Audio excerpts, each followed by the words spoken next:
So hello guys, welcome back to another video. और इस video में बात करने वाले हैं कि आप फास्ट एपीआई में बेसिक क्रेड ऑपरेशन कैसे कर सकते हैं।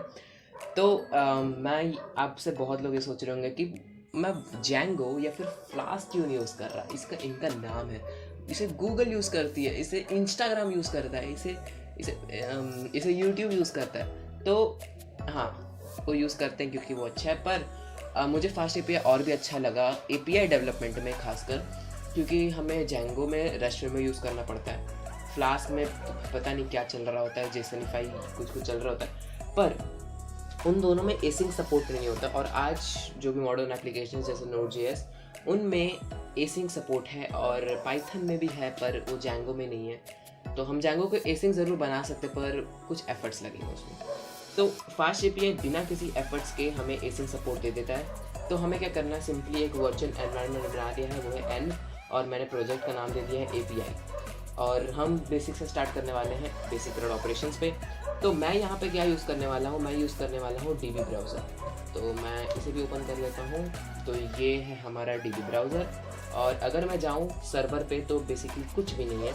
और हमें क्या करना है, पिप इंस्टॉल, हमें यूविकॉन चाहिए और हमें फास्ट एपीआई चाहिए। ये दो चीज़ चाहिए, यूविकॉन बेसिकली रन करने के लिए और फास्ट एपीआई जो हमारा एपीआई है। तो ये बेसिकली हमें दो चीज़ चाहिए और मेरा इंस्टॉल हो गया है और हम क्लियर कर दें। तो चलिए हम अभी कोडिंग स्टार्ट करते हैं। तो फास्ट एपीआई भी फ्लास्क की तरह थोड़ा बहुत काम करता है और जैंगो की तरह मॉडल्स बना सकता है। तो अगर मैं यहाँ पे सिंपली लिखूँ फ्रॉम फास्ट एपीआई, जैसे हम लिखते हैं फ्रॉम फ्लास्क इम्पोर्ट फ्लास्क, तो ये भी कुछ ऐसा ही है। और मैं लिखूँगा app is equal to fast API. और मैं यहाँ पे सिंपली जैसे ऐप डॉट रूट होता था, यहाँ पे ऐप डॉट गेट होता है। और फिर मैं यहाँ पे सिंपली एसिंक्रोनस फंक्शन भी यूज़ कर सकता हूँ। और हम यहाँ पे एक स्टूडेंट का डेटाबेस बनाना है जहाँ के स्टूडेंट के नाम होंगे बस। तो मैं नेम लिखता हूँ और नेम में मैं लिखूँगा स्टूडेंट नेम। तो मैंने यहाँ पे कैसे पास कर दिया, सिंपली क्योंकि हमें जैंगो में तो रिक्वेस्ट से रिक्वेस्ट.गेट यूज़ करना पड़ता था। पर इसमें ऐसा कुछ नहीं होता, इसमें हम सीधा पैरामीटर ले सकते हैं। सीधा फंक्शन में जैसे पैरामीटर लेते हैं, जैसे एक पैरामीटर ऐसा होता था, ओके जावा का है, पैरामीटर ऐसा होता था कि हमें लोकल होस्ट पोर्ट 8000 और यहाँ पे क्वेश्चन में क्वेरी में आशीष, ऐसे। तो यही सेम चीज़ यहाँ पे आएगा जो स्टूडेंट नेम पे। तो यही सेम चीज़ यहाँ पे भी होने वाली है। तो हम यहाँ पे क्या करने वाले हैं, सिंपली अभी एक देख लेते हैं, टेस्ट मार लेते हैं कि काम कर भी रहा है कि नहीं। और हाँ, यहाँ पे हम सिंपली बिना जेसॉनिफाई के या फिर जैंगो सीरियलाइजेशन के यहाँ पे सिंपली एक जेसॉन रिक्वेस्ट भेज सकते, जेसॉन रिक्वेस्ट रिटर्न कर सकते हैं। तो मैं यहाँ पे इसे रन करता हूँ अभी। और यहाँ पे यूविकॉन कैसे काम करता है, हम लिखते हैं यूविकॉन और उसके बाद हम जो यहाँ पे जो भी फाइल नाम है वो हम फाइल लिखते हैं यहाँ पे। और जहाँ पे हम फास्ट एपीआई को इंस्टेंशिएट कर रहे हैं जो कि हमारा ऐप है, तो हम यहाँ पे ऐप लिख देते हैं। और हम अगर कॉन्स्टेंटली चेंजेस कर रहे हैं तो डैश डैश रीलोड। ये चीज़ हम प्रोडक्शन सर्वर पे नहीं लगाएंगे क्योंकि हमें रीलोड करना ही नहीं है, ये परफॉर्मेंस को अफेक्ट करता है। तो हम यहाँ पे सिंपली एंटर करते हैं और यहाँ पे देख सकते हैं कि फास्ट एपीआई का सर्वर रन हो चुका है। अगर हम जाए फास्ट एपीआई पे और हम यहाँ पे लिखे लोकल होस्ट पोर्ट 8000, तो हमें नेम फील्ड का एरर देगा क्योंकि हमने कुछ पास नहीं किया है। हम यहाँ पे लिखते हैं स्टूडेंट नेम इज आशीष। तो यहाँ पे ओके, स्टूडेंट नेम ऐसा है, तो ये वाला चीज़ जो नीचे दिख रही है वो नहीं होनी चाहिए। तो यहाँ पे देख सकते हैं रिजल्ट आशीष आ गया। तो हमारा जो बेसिकली सर्वर है वो सेटअप हो गया है। अभी हमें डेटाबेस के साथ कनेक्शन करना है। तो हम इसमें इंसर्ट देखेंगे, तो मैं यहाँ पे लिख देता हूँ /insert। तो बेसिकली इंसर्ट का पार्ट है इंसर्ट। और मैं यहाँ पे लिखूँगा import SQLite 3। हम यहाँ पे कनेक्शन इस्टेब्लिश करेंगे, तो मैं लिखूँगा connection is equal to SQLite3.connect। और फिर मैं यहाँ पे लिखूँगा जैसे website.db।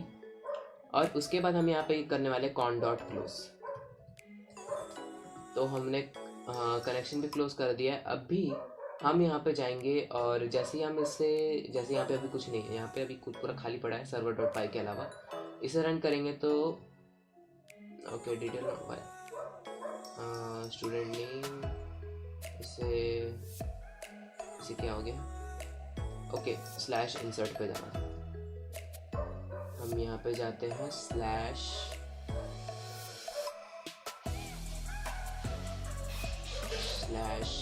/insert 8000/insert और क्वेश्चन मार्क में स्टूडेंट नेम।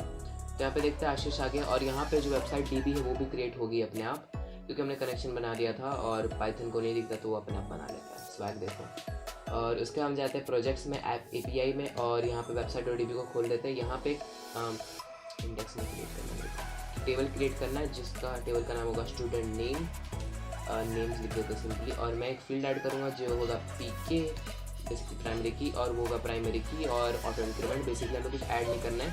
और एक होगा हमारा स्टूडेंट नेम, स्टूडेंट, और जिसकी वैल्यू होगी टेक्स्ट, और हमें ओके करना है। तो प्राइमरी की मैं अभी क्यों इनिशियलाइज कर रहा हूँ, क्योंकि जब हम अपडेट पे आएंगे फिर डिलीट पे आएंगे तो हमें उसकी ज़रूरत होगी, तो हम इसे ओके कर देते हैं अभी के लिए। तो यहाँ पे आ गया। तो नेक्स्ट वीडियो में हम व्यू को करने वाले हैं। व्यू के लिए हमें बेसिकली जेसॉन रिटर्न करना पड़ेगा, वहाँ पे बेसिकली लिस्ट होगा वो भी। तो हम यहाँ पे इसे ओपन कर देते हैं, और अगर हम ब्राउज डेटा पे जाए तो यहाँ पे कुछ भी नहीं है अभी। तो हम यहाँ पे अपने server.py में एक क्वेरी लिखने वाले हैं। तो मैं लिखूँगा con.execute। तो उससे पहले आप इसमें कंट्रोल सेव मार दीजिए, क्योंकि यहाँ पे वेबसाइट और जर्नल दिख रहा था मेरे को, तो उससे मुझे पता चल रहा था कि अगर SQLite ने उसको खोल रखा है तो मतलब फिर एरर आता है कि कुछ ऐसा एरर आता है कि एग्जिस्ट नहीं करता है, क्योंकि हमने सेव नहीं किया होता। तो बेसिकली सेव नहीं किया तो एग्जिस्ट नहीं करेगा। तो मैं यहाँ पे लिखूँगा इंसर्ट इनटू, मैं लिखूँगा नेम्स। तो बेसिकली हमारा टेबल जो है, और टेबल में हमारे क्या पैरामीटर्स है वो है एक स्टूडेंट, क्योंकि प्राइमरी की तो ऑटो इंक्रीमेंट है। और फिर हम लिखेंगे वैल्यूज़, और वैल्यूज़ में हम यहाँ पे क्वेश्चन मार्क लेंगे, क्योंकि आप देख सकते हैं यहाँ पे ये एक स्ट्रिंग मांग रहा है, और पैरामीटर्स में जो भी मांगता है वो एक तरह से वो इटरेबल होता है। तो हम यहाँ पे जहाँ पे भी ये क्वेश्चन मार्क है उसको हम चेंज कर देंगे स्टूडेंट नेम से। तो अगर आपके पास और भी क्वेश्चन मार्क आ जाता है, जैसे स्टूडेंट नेम, एज, बर्थ, मैं बोलती हूँ ऐड कर देते हैं सीधे, ताकि आपको एक अच्छी अंडरस्टैंडिंग हो जाए। तो मैं मॉडिफाई कर देता हूँ, एक और फील्ड ऐड कर देता हूँ एज की, और मैं ओके कर देता हूँ। तो बेसिकली एज की ऐड हो गई है। तो देख सकते हैं यहाँ एज, तो मुझे अब यहाँ पे एज का पैरामीटर लगाना पड़ेगा, एज होगा इंट, और फिर हम यहाँ पे इसे भी दे देते हैं एज, और एज आ गई। और उसके बाद हम वैल्यूज़ में एक और क्वेश्चन मार्क लगाएंगे, वैल्यूज़ में इधर जाएंगे और एक और क्वेश्चन मार्क लगा देंगे, और स्टूडेंट नेम में जाएंगे और यहाँ पे एज लिख देंगे। तो बेसिकली ये वाले एज को रेफर कर रहा है। और फिर हम con.commit कर देंगे, और जो कनेक्शन है उसको क्लोज कर देंगे। तो बेसिकली हमारा इंसर्ट वाला जो है वो हो चुका है।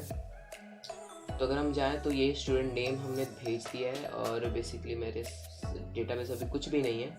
अगर हम जाए वापस से यहाँ पे, और स्टूडेंट एंड, मैं यहाँ पे पैरामीटर्स दिखा देता हूँ, and insert student name Ashish and age is equal to 40। तो मैं एंटर मारूंगा, तो यहाँ पे रिजल्ट आशीष आ गया, मीन्स की सक्सेस है। तो हमने वैसे थोड़ा गड़बड़ दे दिया है, तो हम यहाँ पे देख सकते हैं। और अगर मैं यहाँ पे कंट्रोल रीलोड करूँ, बेसिकली ये वाला बटन इसका शॉर्टकट है, कंट्रोल रीलोड, जैसे देख सकते हैं। तो मैं बेसिकली इसे क्लिक कर देता हूँ, देख सकते हैं यहाँ पे जो प्राइमरी की वो ऑटो इंक्रीमेंट हो गई है, और स्टूडेंट का नेम भी और एज भी 14 आ गया। तो हम सर्वर पे ये क्यों रिटर्न कर रहे हैं, बेसिकली रिटर्न नहीं करना था, हम यहाँ पे सक्सेस रिटर्न कर देते हैं, सक्सेस। और हम यहाँ पे ट्राई एंड कैच ब्लॉक कर देते हैं, क्योंकि कभी कभी क्या होता है कि बेसिकली एरर आना तो नहीं चाहिए, पर नो कोड इज़ परफेक्ट। सो हम यहाँ पे